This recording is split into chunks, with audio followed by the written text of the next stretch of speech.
जय श्री कृष्णा, राधे राधे।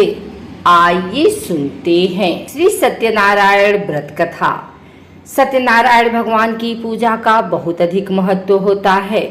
श्री सत्यनारायण व्रत कथा के कुल 5 अध्याय हैं, जिनका श्रवण करने से मनुष्य के सभी कष्ट मिट जाते हैं। आइए सुनते हैं सत्यनारायण व्रत कथा। एक समय की बात है, नैशिरण्य तीर्थ में सौनकादि 88,000 ऋषियों ने श्री सूत जी से पूछा, हे प्रभु, इस कलयुग में वेद विद्या रहित मनुष्यों को प्रभु भक्ति किस प्रकार मिल सकती है तथा उनका उद्धार कैसे होगा? हे मुनि श्रेष्ठ, कोई ऐसा तप बताइए जिससे थोड़ी समय में ही पुण्य मिले और मनवांछित फल भी मिल जाए। इस प्रकार की कथा सुनने की हम लोग की इच्छा रखते हैं। सभी शास्त्रों के ज्ञाता सूत जी बोले, हे वैष्णवों में पूज्य, आप सभी ने प्राणियों के हित की बात पूछी है, इसलिए मैं एक ऐसे श्रेष्ठ और व्रत के बारे में आप लोगों को जरूर बताऊंगा, जिसके बारे में नारद जी ने लक्ष्मी नारायण जी से पूछा था और लक्ष्मीपति श्री हरि ने नारद जी से कहा था। अब आप भी इसे सुनिए। एक समय की बात है, नारद जी दूसरों के हित की इच्छा के लिए अनेकों लोकों में घूमते हुए मृत्यु लोक में जा पहुंचे। यहाँ उन्होंने अनेक योनियों में जन्मे सभी मनुष्यों को अपने कर्मों के अनुसार पीड़ा झेलते हुए देखा। उनका दुख देख नारद जी सोचने लगे कि ऐसा क्या किया जाए जिससे निश्चित रूप से मानव के दुखों का अंत हो जाए।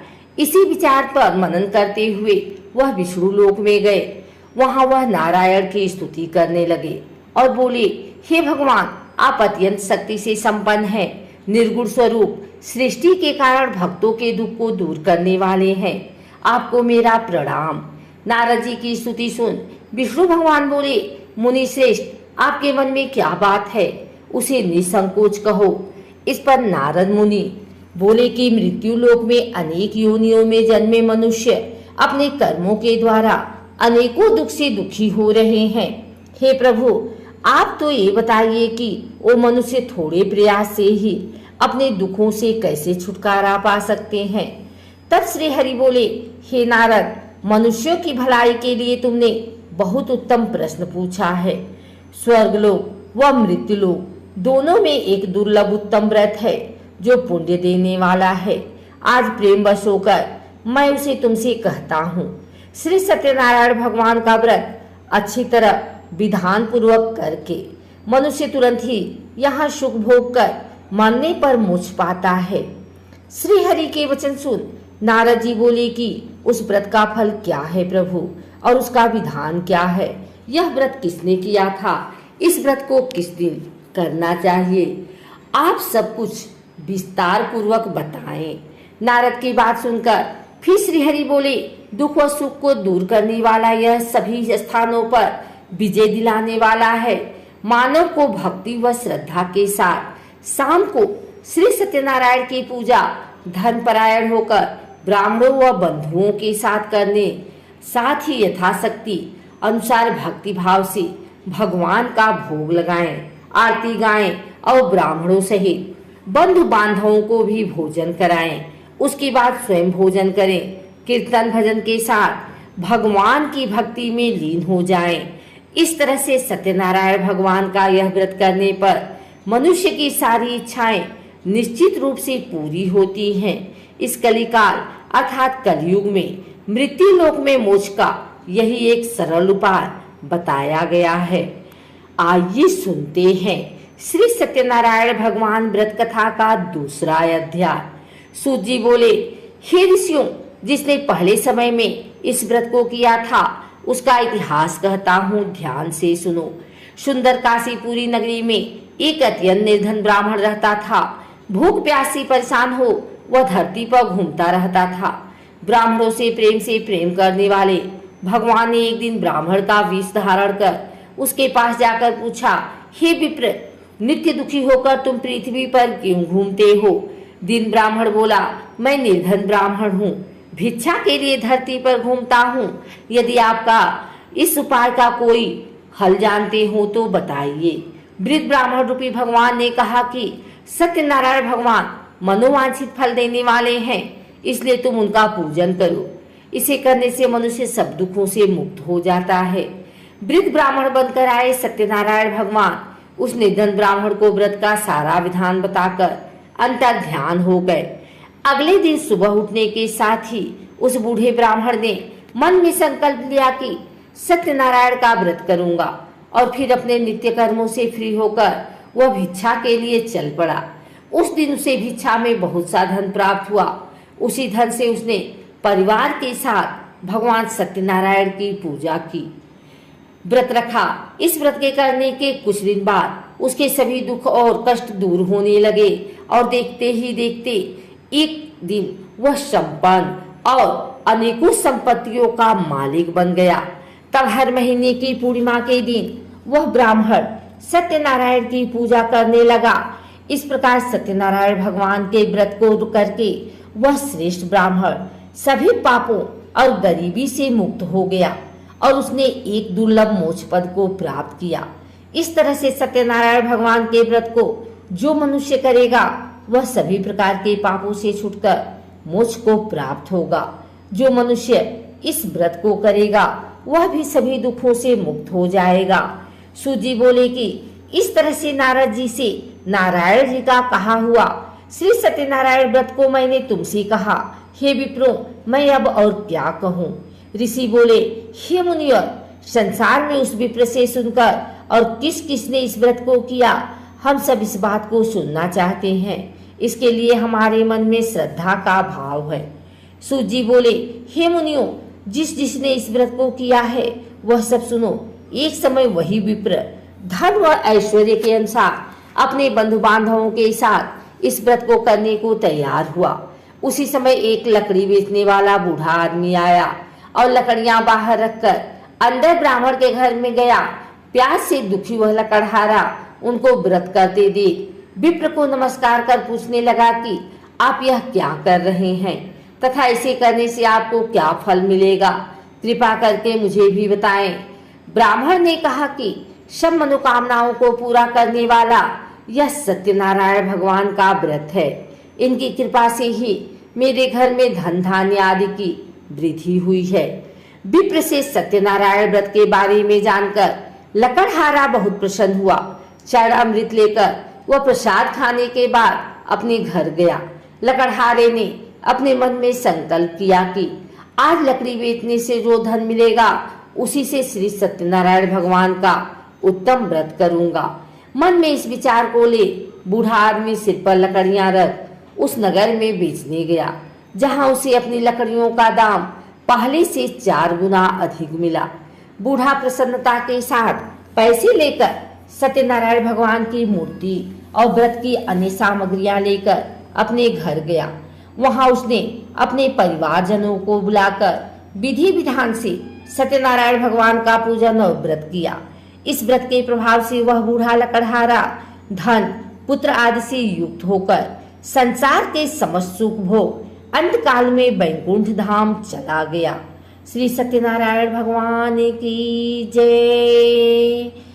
आइए सुनते हैं श्री सत्यनारायण भगवान की व्रत कथा का 3रा अध्याय।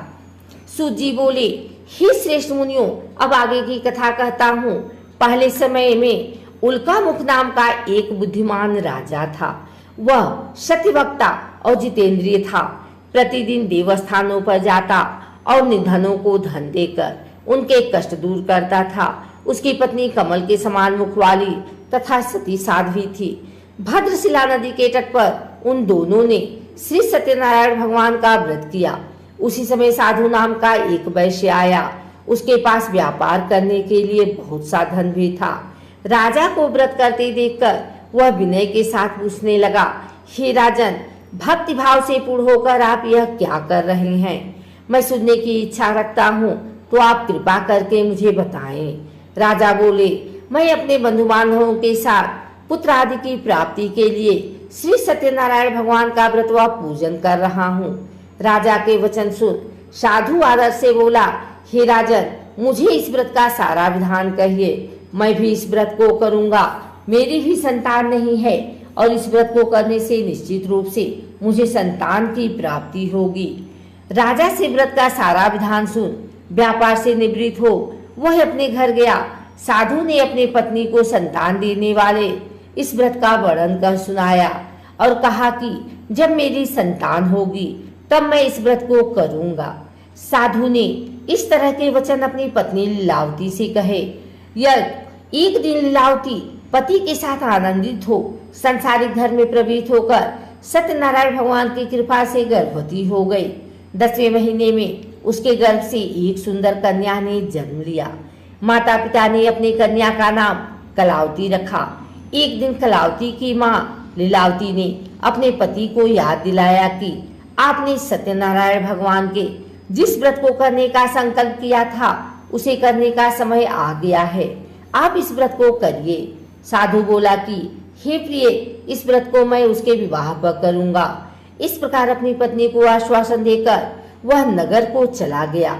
साधु ने एक बार नगर में अपनी कन्या को सखियों के साथ देखा तो उसे लगा कि उसकी कन्या अब विवाह योग्य हो गई है और उसने कन्या के योग्य वर ढूंढना शुरू कर दिया। एक दिन साधु की बात को ध्यान में रखते हुए एक नगर में पहुंचा और वहां देखभाल कर रही लड़की के सुयोग्य वाणिक पुत्र को ले आया। सुयोग्य लड़के को देख साधु ने बंधु बांधवों को बुलाकर अपने पुत्री का विवाह कर दिया। लेकिन दुर्भाग्य की बात ये थी कि साधु ने अभी भी श्री सत्यनारायण भगवान का व्रत नहीं किया। इस पर श्री भगवान क्रोधित हो गए और श्राप दिया। अपने कार्य में कुशल साधु बनिया जमाई को लेकर समुद्र के पास स्थित होकर रत्नासारपुर नगर में गया। वहां जाकर दामाद ससुर दोनों मिलकर चंद्रकेतु राजा के नगर में व्यापार करने लगे। एक दिन भगवान सत्यनारायण की माया से एक चोर राजा का धन चुरा कर भाग रहा था। उसने राजा के सिपाहियों को अपना पीछा करते देख चुराया हुआ धन वहां रख दिया जहां साधु अपने जमाई के साथ ठहरा हुआ था।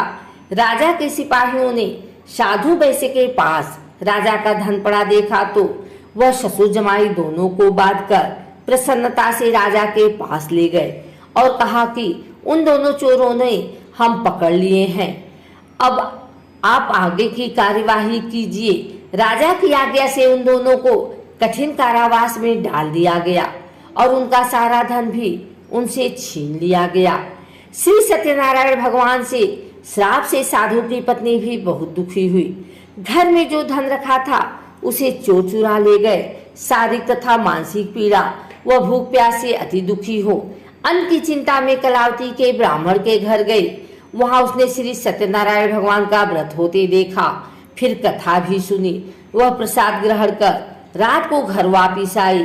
माता के कलावती से पूछा कि हे पुत्री, अब तुम कहाँ थी, तेरे मन में क्या है? कलावती ने अपनी माता से कहा, हे माता, मैंने एक ब्राह्मण के घर में श्री सत्यनारायण भगवान का व्रत देखा है। कन्या के वचन सुन लीलावती भगवान के पूजन की तैयारी करने लगी। लीलावती ने परिवार व बंधुओं सहित सत्यनारायण भगवान का पूजन किया और उनसे वर मांगा कि मेरे पति तथा जमाई शीघ्र घर आ जाएं। साथ ही यह भी प्रार्थना की कि हम सबका अपराध क्षमा करें। श्री सत्यनारायण भगवान इस व्रत से संतुष्ट हो गए और राजा चंद्रकेतु को सपने में दर्शन दे कहा कि हे राजन, तुम उन दोनों वैश्यों को छोड़ दो और तुमने उनका जो धन लिया है उसे वापिस कर दो। अगर ऐसा नहीं किया तो मैं तुम्हारा धन, राज्य व संतान सभी को नष्ट कर दूंगा। राजा को यह सब कहकर वह अंतर ध्यान हो गए। प्रातःकाल सभा में राजा ने अपना सपना सुनाया, फिर बोले कि उन दोनों को कैद से मुक्त कर सभा में लाओ। दोनों ने आते ही राजा को प्रणाम किया। राजा बोला, महानुभावों, भाग्यवश ऐसा कठिन दुख तुम्हें प्राप्त हुआ है, लेकिन अब तुम्हें कोई भय नहीं है। ऐसा कर राजा ने उन दोनों को नए वस्त्राभूषण भी पहनाए और जितना धन उनका लिया था उसे दूना धन वापिस कर दिया। दोनों वैश्य अपने घर को चल दिए। श्री सत्यनारायण भगवान की जय। आइए सुनते हैं सत्यनारायण भगवान व्रत कथा का चौथा अध्याय। सूत जी बोले, वैश्य ने मंगलाचार कर अपनी यात्रा आरंभ की और अपने नगर की ओर चल दिए। उनके थोड़ी दूर जाने पर एक दंडी बेशधारी श्री सत्यनारायण ने उनसे पूछा, हे साधु, तेरी नाव में क्या है? अभिवाड़ी बड़ी खस्ता हुआ बोला, हे दंडी, आप क्यों पूछते हो? क्या धन लेने की इच्छा है? मेरी नाव में तो बेल व पत्ते भरे हुए हैं। वैश्य के कठोर वचन सुन भगवान बोले, तुम्हारा वचन सत्य हो। दंडी ऐसे वचन कर वहां से दूर चले गए। कुछ दूर जाकर समुद्र के किनारे बैठ गए। दंडी के जाने के बाद साधु वैश्य ने नित्य क्रिया के पश्चात नाव को ऊंची उठते देखकर अचंभा माना और नाव में बेलपत्ते आदि देख वह मूर्छित हो जमीन पर गिर पड़ा। वापस होश में आने पर वह अत्यंत शोक में डूब गया। तब उसका दामाद बोला कि आप शोक न मनाए, यह दंडी का श्राप है, इसलिए हमें उनकी शरण में जाना चाहिए, तभी हमारी मनोकामना पूरी होगी। दामाद की बात सुनकर वह दंडी के पास पहुंचा और अत्यंत भक्तिभाव नमस्कार करके बोला, मैंने आपसे जो असत्य वचन कहे थे उनके लिए मुझे क्षमा कर दें। ऐसा कहकर रोने लगा। तब दंडी भगवान बोले, हे बड़े पुत्र, मेरी आज्ञा से बार बार तुम्हें दुख प्राप्त हुआ है, तू मेरी पूजा से विमुख हुआ। साधु बोला, हे भगवान, आपकी माया से ब्रह्मा आदि देवता भी आपके रूप को नहीं जानते, तब मैं अज्ञानी कैसे जान सकता हूँ? आप प्रसन्न होइए, अब मैं सामर्थ्य के अनुसार आपकी पूजा करूँगा, मेरी रक्षा करो और पहले के समान नौका में धन भर दो। साधु वैश्य के भक्ति पूर्वक वचन सुनकर भगवान प्रसन्न हो गए और उसकी इच्छा अनुसार वरदान देकर अंतर ध्यान हो गए। ससुर जमाई दोनों जब नाव पर आए तो नाव धन से भरी हुई मिली। फिर वहीं अपने अन्य साथियों के साथ सत्यनारायण भगवान का पूजन कर अपने नगर को चल दिए। जब नगर के नजदीक पहुंचे तो दूत को घर पर खबर करने के लिए भेज दिया। दूत साधु की पत्नी को प्रणाम कर कहता है कि मालिक अपने दामाद सहित नगर के निकट आ गए हैं। दूत की बात सुन साधु की पत्नी लीलावती ने बड़े हर्ष के साथ सत्यनारायण भगवान का पूजन कर अपनी पुत्री कलावती से कहा कि मैं अपने पति के दर्शन को जाती हूँ, तू कार्य पूर्ण कर शीघ्र आ जाना। माँ की ऐसे वचन सुन कलावती जल्दी में प्रसाद छोड़ अपने पति के पास चली गई। प्रसाद की अवज्ञा के कारण श्री सत्यनारायण भगवान रुष्ट हो गए और नाव सहित उसके पति को पानी में डुबो दिया। कलावती अपने पति को वहां न पाकर रोती हुई जमीन पर गिर गई। नौका को डूबा हुआ देख वह कन्या को रोता देख साधु दुखी होकर बोला कि हे प्रभु, मुझसे तथा मेरे परिवार से जो भूल हुई है उसे क्षमा करें। साधु के दीन वचन सुनकर श्री सत्यनारायण भगवान प्रसन्न हो गए और आकाशवाणी हुई, हे साधु, तेरी कन्या मेरे प्रसाद को छोड़कर आई है, इसलिए इसका पति अदृश्य हो गया है। यदि वह घर जाकर प्रसाद खाकर लौटती है तो इसे इसका पति अवश्य मिलेगा। आकाशवाणी सुन कलावती ने वैसा ही किया जैसा आकाशवाणी के दौरान भगवान ने कहा और फिर प्रसाद ग्रहण करने के बाद जब वो वापस आई तो अपने पति के दर्शन करके अत्यंत प्रसन्न हुई। उसके बाद साधु अपने बंधु बांधवों सहित श्री सत्यनारायण भगवान का विधि विधान से पूजन करने लगा। इस लोक का सुख भोग कर वह अंत में स्वर्ग लोक को चला गया। श्री सत्यनारायण भगवान की जय। आइए सुनते हैं श्री सत्यनारायण भगवान व्रत कथा का 5वां अध्याय। सूत जी बोले, हे ऋषियों, मैं और भी एक कथा सुनाता हूँ, उसे भी ध्यान पूर्वक सुनो। प्रजापालन में लिन तुंगध्वज नाम का एक राजा था। उसने भी भगवान का प्रसाद त्याग कर बहुत ही दुख किया। एक बार जंगल में जाकर वन्य पशुओं को मारकर वह बड़ के पेड़ के नीचे आया। वहां उसने ग्वालों की भक्ति भाव से अपने बंधुओं सहित सत्यनारायण भगवान का पूजन करते देखा। अभिमानवश राजा ने उन्हें देखकर भी पूजा स्थान में नहीं गया और ना ही उसने भगवान को प्रणाम किया। ग्वालों ने राजा को प्रसाद दिया, लेकिन उसने वह प्रसाद नहीं खाया और प्रसाद को वहीं छोड़ वह अपने नगर को चला गया।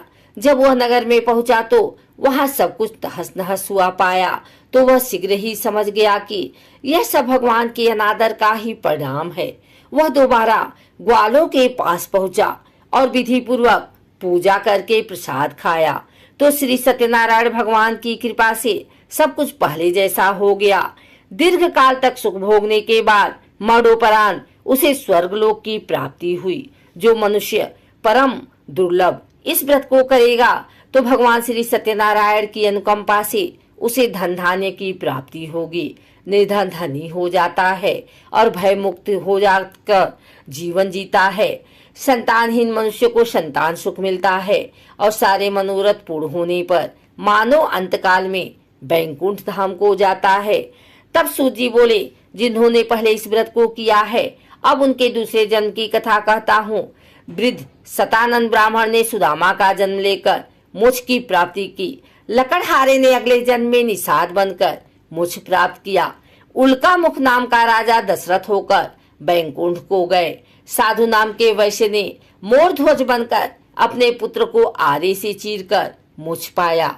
महाराज तुंगध्वज ने स्वयंभू होकर भगवान में भक्ति युक्त होकर कर्म कर मोक्ष पाया। कथा सुनने के बाद सभी ने श्री हरि का झुककर प्रणाम किया। श्री सत्यनारायण भगवान की जय।